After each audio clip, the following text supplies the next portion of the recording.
Made in Abyss Season 2, The Golden City of the Scorching Sun, not to be confused with any unannounced third season, because really after the film, which is essentially like a half season in and of itself, this very much felt like a Season 3. This season progresses on from the aforementioned film and continues to follow three children who progress deeper and deeper into the terrifying abyss that threatens to torture and or brutally maim them beyond all recognition. But thankfully, this season does not add to that small amount of anime that have made me cry over the years. Because this still only counts as one. I walked into this season confident. I felt that, I have witnessed some of the heaviest hits that this show could dish out. Between the original season and the fantastic feature film. I knew, of course, that the series was going to try and at least match some of the emotional beats that it had shown us previously, but I felt that I could handle it. I should have known better, especially since I felt this exact same way when I waltzed into the film. Oh, I know Made in Abyss. I can handle it because it can't possibly be as bad as what we have already seen. But then the audio breaks and the music kicks in with a somber piano rendition of Pathway, which is what I was playing back when I broke down in Season 1, and the narrative has the goal to try and pull the exact same shit as last time, and of course it worked. Everyone involved with this series is a bastard for making Nanachi have a bad day. That includes Tsukushi, that includes everyone at Kinema Citrus, and that includes Kevin Penkin. You know what you did. They're all bastards. So now that we got that out of the way, I can explain why this is currently my favorite anime of all time. Unless, of course, this video ends up being sponsored, in which case, take it away, future me. Today's descent into misery is made so much better by this video's sponsor, both Tokyo Treat and Sakura Co. Monthly subscription boxes full of Japanese snacks for your mouth to enjoy. The Tokyo Treat box focuses on snack foods more specifically, with up to 20 limited edition, exclusive, and seasonal Japanese snacks. With this upcoming box labeled as their Akiba Adventure Box, highlighting a bunch of exclusive snacks found in the otaku mecca of Akihabara. We got things like mini cola ramune, autumn chestnut Kit Kats, and a mystery flavored Fanta. What flavor is it? That would be a spoiler. The Sakura Co box is a little bit more cultural, containing 20 authentic and artisan Japanese snacks. This month focusing on the colors of Koyo. As we continue through the autumn season, denizens of Japan get to witness and admire the wonderful foliage of their native country and the changes of colors that entails. This box attempts to recreate that feeling at your own home with things like momiji cookies, walnut mochi, and a wonderful little flower dish. There's also tea, of course, since almost everything in the Sakura Co box pairs well with tea. I know that because of the accompanying booklet for both boxes that lets you know what everything is, contains some bonus Japanese culture information, as well as all of the allergy info for those that need it. There will be a coupon code in the description for $5 off your first box, alongside links to both individual boxes. These specific boxes will only be available for a limited time before they swap over to a new theme, so if anything that I have ended up showing off looks interesting, then you should click on the links and check them out sooner rather than later. Your stomach will thank you. So thank you to our sponsor for this video, and now let us continue our descent. So one of the things that I like to look at for any kind of sequel is, what does this add? Are we literally just continuing on from previous seasons, where if one were to watch them back to back, you wouldn't notice that there was a break in between? Like, right now, as I am sitting here speaking, there is a new season of Spy Family that is airing. But it's not really a season 2, and even most labels online just continue the episode count from the previous core without interruption. Or is it more like a clear distinction between seasons? And if so, does that distinction help or harm the series as a whole? Does the sequel make you enjoy the series less? Sometimes narratives are finally able to take off in their second season because they're no longer burdened by character introductions. We now know the stage and we know the players, and we can hopefully either continue the existing narrative or begin a similar narrative immediately. Made in Abyss does both of these things. It continues on like nothing happened, while also burdening us with character introductions. The start of this new season introduces us to a brand new slate of characters who have begun a journey to find the mystical abyss and begin their dive into the depths of it. We did not know these characters beforehand and must once again try to get a read on them before continuing on. It is very much like how it was at the beginning, but Abyss surprisingly makes this actually entertaining by just flipping around the information narrative. You see, back at the start of Season 1, a viewer of this series has no idea about the Abyss. We don't know the culture of the people who live above it, we don't know about the curse that affects people inside it, and we don't know about the child-mutilating bastard who lives in the middle of it.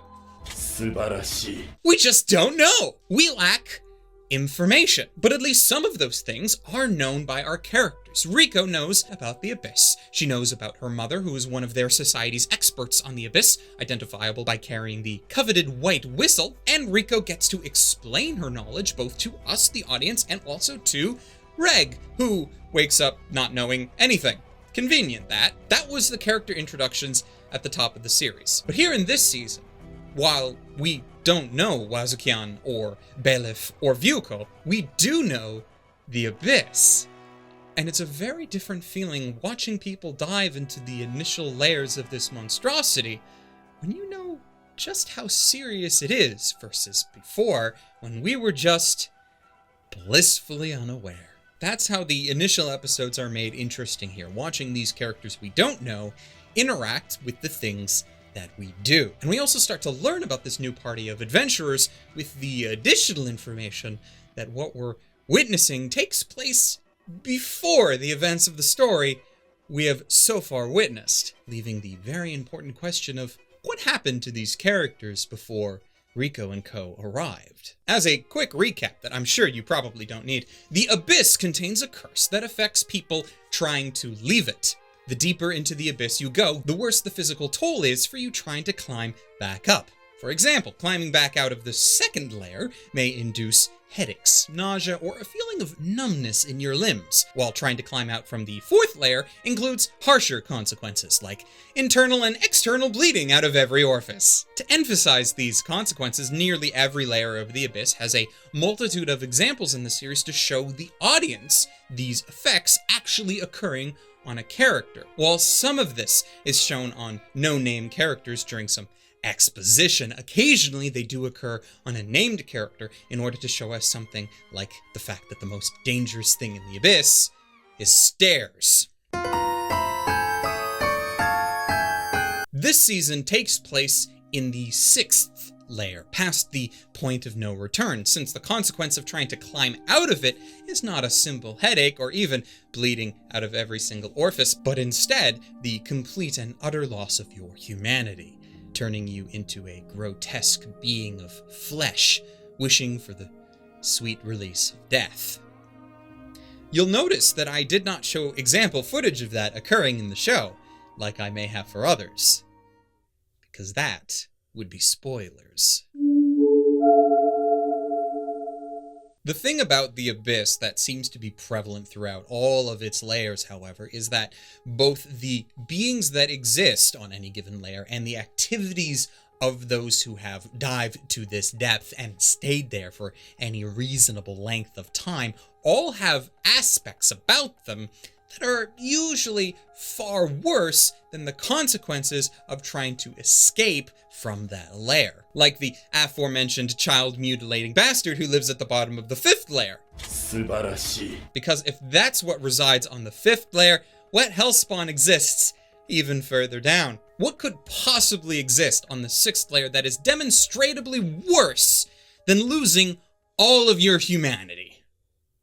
Theocratic capitalism. The gang come across the city of Iraburu, a fleshy-colored tower located somewhere in the 6th layer. The city is inhabited by a type of Narehate, beings who have suffered the curse of this layer and lost their humanity. The most interesting thing about this series, barring its founding and tragic backstory that becomes the foundation of this arc's tragic narrative, is that it runs on a system of value. Welcome to the circus of value!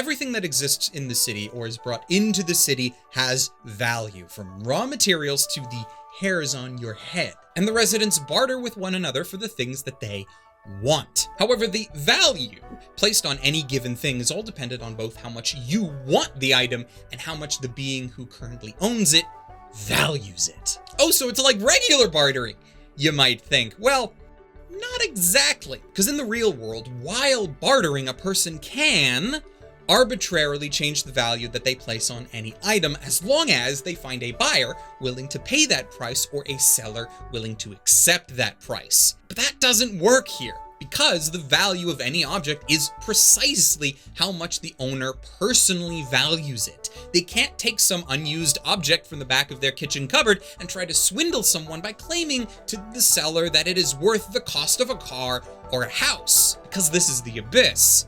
And there's always a catch. If someone tries to barter for a high value item with something of lesser value, the city itself knows this and commences the balancing. Because the city itself is pretty much a character in its own right, and it understands any object's value, it makes sure that everyone is paying the correct price. And if you cannot cover the payment with items or currency alone, your body can and will be used to cover the difference. Scary thing is that this doesn't just apply to bartering and trade. This applies to everything of value within the city.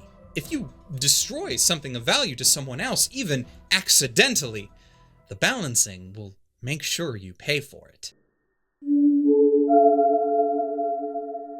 The series refers to Iraburu as the Golden City, not because it's actually a city made of gold, but because people normally equate gold to having a high value. So really, this is instead the city of value. Now, I already said that the city itself was interesting, but do you know what's even more interesting about this city within the abyss and this concept value? It's the fact that this is not at all a new concept and is, in fact, the basis of the entire narrative so far. That's why it's probably no coincidence that from the outside, Iraburu looks like a giant vertical shaft, similar to the abyss itself. In Made in Abyss, characters have continually been forced to give up something in order to gain something else. This has been represented by things you may not notice or care about. Simple things like Riko giving up her peaceful life on the surface for the adventure within the abyss, or things like the inhabitants of Iraburu giving up their own adventures through the abyss for the relative safety of the city. But there are far more complicated examples as well, as even the curse of the abyss itself acts in a very similar way to the balancing, where someone needs to give up something or trade their pain in exchange for the toll of traveling out of the abyss. I mean, there's also the exchange that occurs when someone wants a white whistle made for them. That's from the film, and we're not talking about the film right now. This series has always been about cost, value, and a metaphysical price to be paid. It's only in this arc where that messaging gets a lot more blunt. Unless, of course, you want to talk about religion, which is suspiciously not as blunt, despite me jokingly mentioning that the sixth layer contains theocratic capitalism. The theocratic portion of that is just, well, it's as pronounced as it's ever been, which is to say, not very. With the only exception being, of course, the tragic origins of the city itself that makes up the basis for the entire arc's narrative, but that would be spoilers. No, religion and theocracy and that sort of thing only really apply to one character who dives into religious missionary territory, and it's more of an explanation for his motives to reach the bottom of the abyss and to care for the people that follow him, in contrast to Riko, who just wants to reach the bottom because that's where she might find her mom. At least we think that's why she's going. And also because, yes, she cares about those who she travels with, because, well, she's probably the nicest character in the entire series with more empathy than is healthy, given her environment. She is one of the reminders that this is still a traditional anime, because, at least with her, the power of friendship is super strong. Though given that, I suppose one of the disappointing things about this season, the start at least, is how little it focuses on the story already presented. Like, on the one hand, this whole season does spend all of this time introducing these new fantastic areas, characters, themes, all worthwhile. And in several cases, it does a lot of building up characters like Nanachi and Reg, on top of those newly introduced. Because, the real story of Made in Abyss is the friends we brutally mutilated along the way. And also the friends that we make, because they do add a new party member, like with every arc. Technically. But we're not talking about the film. But on the other hand, the overarching story of Made in Abyss, the story of Riko's desire or compulsion to reach the bottom of the abyss, most of that is sidelined for the entirety of this arc. And in manga terms, this arc takes up almost half of the entire narrative at this point for just how long it's actually run for. Now, to make up for it, there are plenty of new and interesting characters, and the world of the sixth layer holds even greater tragedies than those of the layers above. But if you, like me, were seriously hoping for some kind of nugget about Riko's mom and her status, or more revelations on what happened this far down into the abyss that kick-started, this whole journey in the first place, well, that's just not here. We get a little bit of time showcasing what Reg was like pre-amnesia, but even that Reg was on his way out of the abyss, which is something we already knew. What we didn't know, and still don't know, is why. Perhaps in another 5 or 6 years, we will be lucky enough for another season or film to help showcase that occurring, because, man, is there like no manga left to adapt at this exact moment. Like, if you end up looking at the upcoming manga chapters, you might notice that right now, at the end of 2022, there are only like 4 new ones. The anime has surprisingly caught up very close to the manga, which means if you're hoping for this series to continue in anime form, we need to wait a long time. But that's probably by design. It's like that the waiting is our curse of the abyss. But the result of that, the result of the hard work done by those making this series, is our blessing.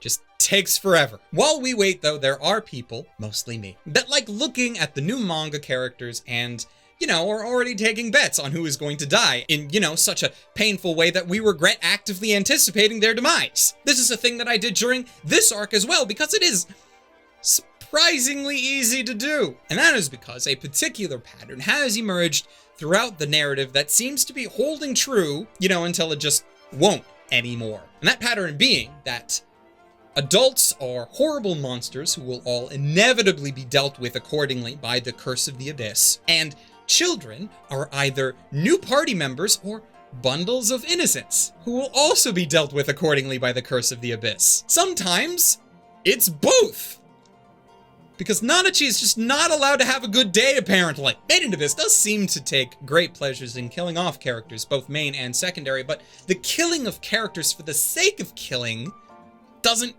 really happen here, and that's not what makes the story or any story good. Instead, it is when a story and the characters are so engaging that the danger of death or the infliction of suffering enhances the experience, which is very painful for me to say. Season 2 of Made in Abyss succeeds in introducing a very large handful of new characters, the vast majority of which will not be seen, most likely, in future arcs. But for the small amount of time that we get with them, I still feel like they made an impact on both the story and on our lives, the lives of the people who watch this. Like, we might only spend a few episodes with some of these characters, but the show still makes you seriously care about if something were to happen to them. All of this to say that the Golden City of the Scorching Sun is a fabulous addition to this wonderfully terrible world and stands above all of the other anime that I have watched this past season, nay, this entire year. A few other shows allow me to actually think about deep, complex topics, or make me consider whether or not I have an opinion on things like, hey, would you do this morally dubious thing that'll cause a lot of pain, but also provide shelter and nourishment for a whole bunch of people for like a century in the middle of the abyss?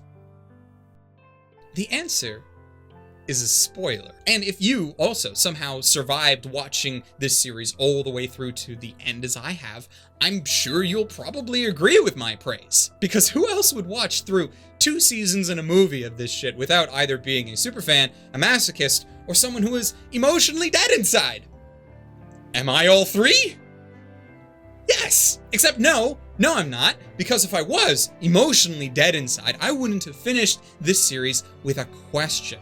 A question that I believe any sane and now emotionally unstable person might have. Where the hell is Ma?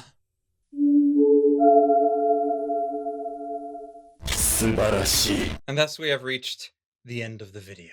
A very big thank you to all of my patrons who support my work, support the channel, and make it possible for me to do this and give me the ability to feed myself. And if you are a patron, thank you oh so much. And if you're not a patron, there will be a link down in the description to join up on Patreon and to help us out. I know that there's already a lot of links down there, but this one I think personally is very important.